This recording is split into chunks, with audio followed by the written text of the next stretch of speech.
ಅಖಂಡ 2 ಇದು ಬೋಯಾಪಟ್ಟಿ ಶ್ರೀನು ಅವರ ಡೈರೆಕ್ಷನಲ್ಲಿ ನಂದಮುರಿ ಬಾಲಕೃಷ್ಣ ಅವರು ಲೀಡ್ ಆಕ್ಟರ್ ಆಗಿ ನಟಿಸಿರುವಂಥ ಸಿನಿಮಾ. ಬೋಯಾಪತಿ ಶ್ರೀನು ಅವರು ಅಂತಂದರೆ ಒಬ್ಬ ನಾರ್ಮಲ್ ಹೀರೋನೇ ಮಾಸ್ ಹೀರೋ ಆಗಿ ಎಸ್ಟಾಬ್ಲಿಷ್ ಮಾಡುವಂಥ ಡೈರೆಕ್ಟರ್ ಅವರು. ಅಂಥದ್ರಲ್ಲಿ ಫ್ಯಾನ್ಸ್ಗಳು ಬಾಲಯ್ಯ ಅವ್ರನ್ನ ಮಾಸ್ ಹೀರೋ ಆಗಿ ನೋಡೋಕ್ಕೇ ಇಷ್ಟಪಡ್ತಾರೆ.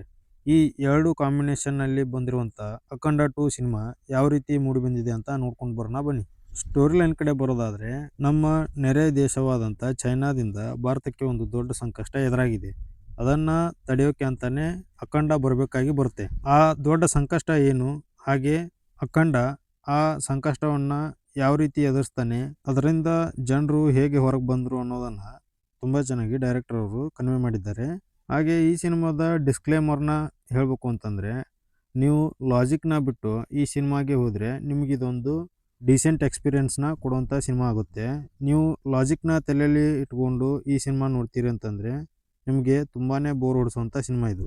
ಡಿಸ್ಕ್ಲೇಮರ್ ಆಯಿತು, ಬನ್ನಿ ಈ ಸಿನಿಮಾದ ಪಾಸಿಟಿವ್ ಕಡೆ ನೋಡೋಣ. ಮೊದಲಿಗೆ ನನಗೆ ಇಲ್ಲಿ ಪಾಸಿಟಿವ್ ಅಂತ ಅನಿಸಿದ ಕೆಲವು ವಿಷಯಗಳನ್ನು ಹೇಳಬೇಕು ಅಂತಂದರೆ, ಬಾಲಯ್ಯ ಅವರು ಅವರ ಈ ಇಳಿ ವಯಸ್ಸಿನಲ್ಲೂ ಕೂಡ ಇಷ್ಟು ಚೆನ್ನಾಗಿ ಅಭಿನಯಿಸಿದ್ದಾರೆ ಅಂತ ಹೇಳ್ಬೋದು.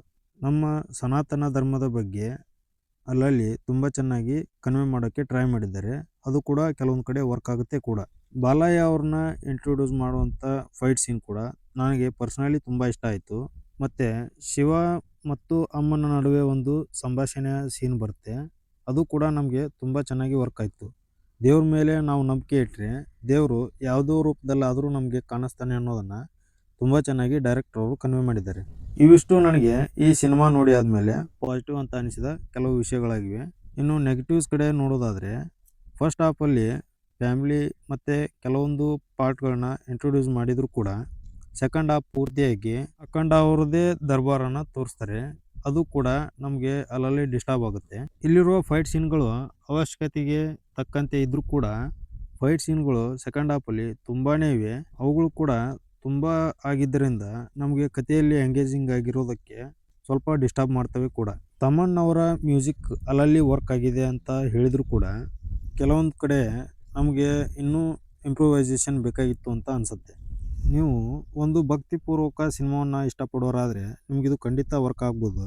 But otherwise as a normal ಆಡಿಯನ್ ಆಗಿ ನೀವು ವಿಚಾರ ಮಾಡಿದರೆ ಇದು ನಿಮಗೆ ಸ್ವಲ್ಪ ಡಿಸ್ಟರ್ಬ್ ಮಾಡುತ್ತೆ ಕೂಡ. ಅಖಂಡ ಅವರ ಕ್ಯಾರೆಕ್ಟರ್ ನಮ್ಮ ದೇಶ ಮತ್ತು ನಮ್ಮ ಧರ್ಮದ ಬಗ್ಗೆ ಅಲ್ಲಲ್ಲಿ ಬೋಧನೆಯನ್ನು ಮಾಡಿದ್ದಾರೆ. ಅದು ನಮಗೆ ವರ್ಕ್ ಆಗಿದೆ ಅಂತ ಅನಿಸಿದ್ರು ಕೂಡ ಸೆಕೆಂಡ್ ಹಾಫಲ್ಲಿ 10 ನಿಮಿಷಕ್ಕೆ ಒಂದು ಸಾರಿ ಇದೇ ಬಂದದ್ದು ನಮಗೆ ಕಥೆಯಲ್ಲಿ ಎಂಗೇಜಿಂಗ್ ಆಗಿರೋದನ್ನು ಡಿಸ್ಟರ್ಬ್ ಮಾಡುತ್ತೆ ಅಂತ ಅನಿಸ್ತು. ಇದಾಗಿತ್ತು ಇವತ್ತಿನ ಅಖಂಡ 2 ಬಗೆಗಿನ ನಮ್ಮ ರಿವ್ಯೂ. ಈ ನಮ್ಮ ರಿವ್ಯೂಗಳು ನಿಮಗೆ ಇಷ್ಟ ಆಗ್ತಿರೋದಾದರೆ ನೀವು ನಮ್ಮ ಚಾನಲ್ನ ಸಬ್ಸ್ಕ್ರೈಬ್ ಮಾಡಿ, ಹಾಗೆ ಒಂದು ಲೈಕ್ ಕೊಟ್ಟು ಕಂಟಿನ್ಯೂ ಮಾಡಿ.